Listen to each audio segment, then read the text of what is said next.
অত্যন্ত চাঞ্চল্যকর এবং নৃশংস একটি হত্যাকাণ্ড সম্পর্কে আপনারা ইতিমধ্যে অবগত আছেন যে জাতীয় নির্বাচনে কিছুদিন পূর্বে গত 17 নভেম্বর 2025 রাজধানীর পল্লবীতে সেকশন সি ব্লকের আপনার একটি হার্ডওয়্যারের দোকানে, বিক্রমপুর হার্ডওয়্যারের দোকানে পল্লবী থানা যুবদলের সদস্য সচিব গোলাম কিবরিয়াকে হেলমেট বাহিনী অত্যন্ত নৃশংসভাবে দোকানের মধ্যে ঢুকে তারা গুলি করে তার মৃত্যু নিশ্চিত করে।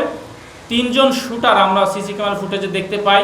3 জন শুটার একে একে তাকে গুলি করে তারা পরবর্তীতে পালিয়ে যায় এবং তার মধ্যে একজন শুটার পরবর্তীতে জনগণ কর্তৃক ধৃত হয় এবং 2 জন শুটার ওর পর থেকে কিলিং মিশনে অংশগ্রহণকারী 2 জন শুটার তারা এই ঘটনার পর থেকে পলাতক ছিল।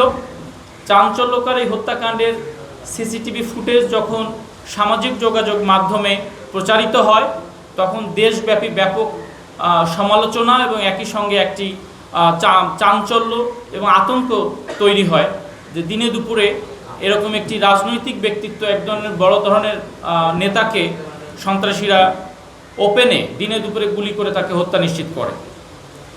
এরই ধারাবাহিকতায় আমাদের র্যাপিড অ্যাকশন ব্যাটালিয়ন র্যাব 4 আমরা এই ঘটনাস্থলে যাই, সিসি ক্যামেরা ফুটেজ সংগ্রহ করি, আশেপাশে সিসি ক্যামেরা ফুটেজ সংগ্রহ করি এবং আমরা এই ঘটনায় কিলিং মিশনে যারা অংশগ্রহণ করেছে এবং মাস্টার মাইন্ড তাদেরকে ধরার জন্য ছায়া তদন্ত শুরু করি।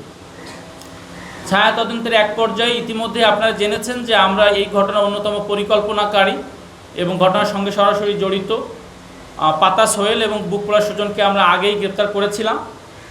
কিন্তু এই হত্যাকাণ্ডের কিলিং মিশনে অংশগ্রহণকারী 2 জন অন্যতম শুটার যারা সরাসরি সিসি ক্যামেরা ফুটেজে আমরা দেখতে পাই যে হেলমেট পরে অস্ত্র নিয়ে আমাদের ভিকটিম নিহত গোলাম কিবরিয়াকে গুলি করে, তারা ধরাছোঁয়ার বাইরে ছিল এবং তারা দীর্ঘদিন ধরে পলাতক ছিল।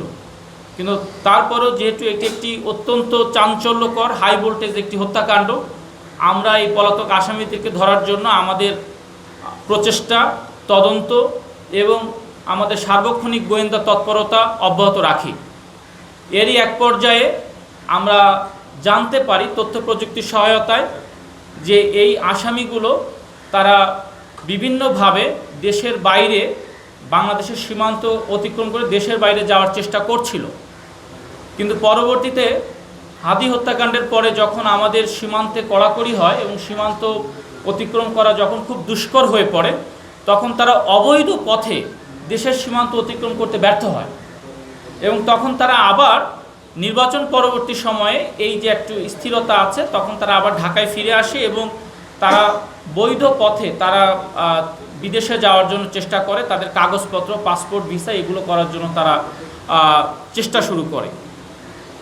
তাৎক্ষণিক এই গোপন তথ্য পাওয়ার সাথে সাথে আমরা র্যাপিড অ্যাকশন ব্যাটালিয়নের একটি আভিযানিক দল অভিযান পরিচালনা করে এই কিলিং মিশনের অন্যতম শুটার লোপন ওরফে রোকন তাকে আমরা পল্লবী ইস্টার্ন হাউজিং থেকে গত রাতে গ্রেপ্তার করেছি এবং পরবর্তীতে ধারাবাহিক অভিযান করে আরেকজন শুটার, সেও পলাতক ছিল, মাত্র কয়েকদিন হয়েছে সে ঢাকায় আবার এসেছে তার কাগজপত্র ঠিক করার জন্য, কাল্লু ওরফে জাহাঙ্গীর, তাকেও আমরা উত্তরার দিয়াবাড়ি 18 নম্বর সেক্টর থেকে আমরা গ্রেপ্তার করতে সক্ষম হই। পরবর্তীতে আসামিদেরকে জিজ্ঞাসাবাদ করে আসামিরা সিসি ক্যামেরা ফুটেজ তাদেরকে দেখালে আসামিরা নিজেদেরকে শনাক্ত করে এবং জিজ্ঞাসাবাদে এই হত্যাকাণ্ডে সরাসরি অংশগ্রহণ করার কথা স্বীকার করে। পরবর্তীতে আসামিদেরকে আমরা যখন হত্যাকাণ্ডে ব্যবহৃত অস্ত্র সম্পর্কে জিজ্ঞাসাবাদ করি, জিজ্ঞাসাবাদের এক পর্যায়ে আসামি লোপন সে জানায় যে তার অস্ত্রটি তার কাছে আছে। পরবর্তীতে আমরা লোপনের দেওয়া তথ্য মতে লোপনের বাসা থেকে এই হত্যাকাণ্ডে ব্যবহৃত একটি অত্যাধুনিক বিদেশি রিভলভার এবং 3 রাউন্ড তাজা গুলি উদ্ধার করি। এই রিভলভারের চেম্বারে 6টি গুলি থাকার কথা, 3টি গুলি পরবর্তীতে তাকে জিজ্ঞাসা করলে সে বলে যে ঘটনায় সে 2 রাউন্ড ফায়ার করেছিল আমাদের গোলাম কিবরিয়াকে ভিকটিম এবং 1 রাউন্ড গুলি সে পরবর্তীতে ওখান থেকে বের হয়ে জনগণকে নিবৃত্ত করার জন্য, যখন জনগণ আশেপাশের লোকজনকে সরিয়ে দেওয়ার জন্য সে 1 রাউন্ড ফাঁকা গুলি করে। এই 3 রাউন্ড গুলি সে ওখানে খরচ করে আর বাকি 3 রাউন্ড আমরা তার অস্ত্রটির মধ্যে চেম্বারের মধ্যেই পাই।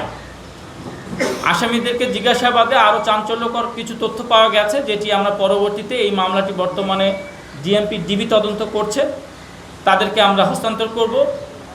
আসামিদের নামে বাংলাদেশের বিভিন্ন থানায় অনেক মামলা রয়েছে, বিশেষ করে হত্যা, চাঁদাবাজি এবং মাদকের মামলা পাওয়া যায়।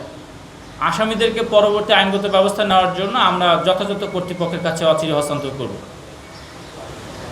ধন্যবাদ সবাইকে।